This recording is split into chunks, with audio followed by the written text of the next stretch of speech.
What's up, everyone? Welcome back to the channel. If you're here, you're probably stuck facing off against one of the toughest bosses in Anime Card Clash, the Shadow Dragon. This beast is no joke, but don't worry, I'm here to help you take it down with ease. In today's video, I'm going to walk you through the best decks and card combos you'll need to beat the Shadow Dragon and claim your victory. This guide will make sure you've got everything you need to crush it. So let's jump right into it. Alright, folks, let's kick things off with a deck that's perfect for those of you who don't have super strong cards yet. Now, this deck isn't the most efficient, but it'll do the job if it's your last resort, and it's super flexible. You can tweak it to match your playstyle. The key here is that your ultimate goal is to take down all the Shadow Guardians before you can even touch the Shadow Dragon.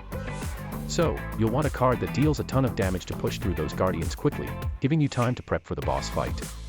And here's the real kicker, Saitama is your MVP for the final blow, but to make sure he can one-shot the Shadow Dragon, you need to use the Slayer Mark support card on him. This gives Saitama another shot at unleashing his ability, which is exactly what you need to end the fight in one hit. This deck is a bit slow and inefficient, but it's not a bad option if you're out of better cards and just need to get that Shadow Dragon down. Make sure to stick around till the end of the video, because I'll be showcasing some other decks that works way better for taking down the Shadow Dragon. You don't want to miss out on those, trust me, they're going to give you some fresh options you can use to improve your game.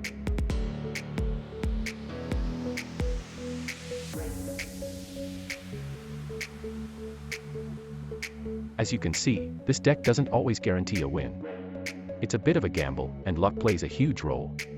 The reason for that is because your support cards need to be active for you to make it to the Shadow Dragon and actually start damaging the boss.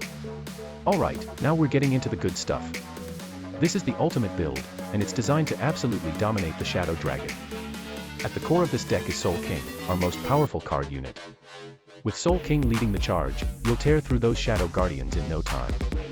But that's just the beginning. Next up, we've got Flame Deity, who applies burn to the Shadow Dragon, causing it to take damage after every turn.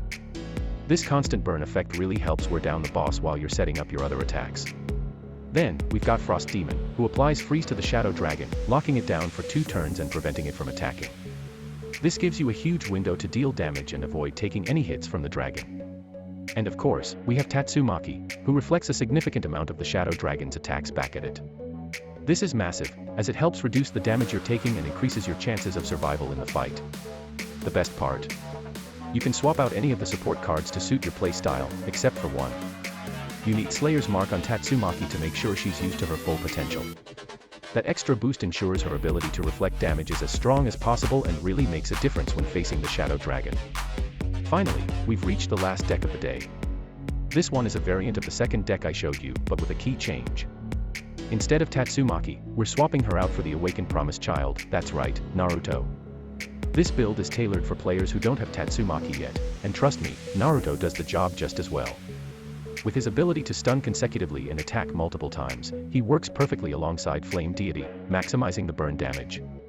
Every turn Naruto stuns and attacks, you're ramping up that burn damage on the Shadow Dragon, wearing it down even faster.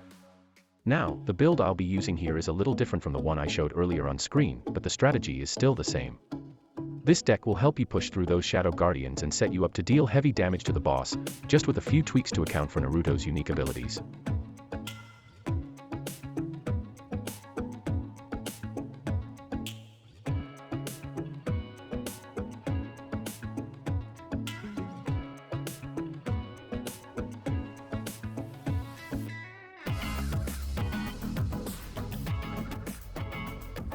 And that's it for today's video. Thank you all so much for watching. If you've got any questions or thoughts, feel free to drop them in the comment section down below, I'd love to hear from you. And don't forget to like the video and subscribe so you don't miss any of the action. Catch you in the next one.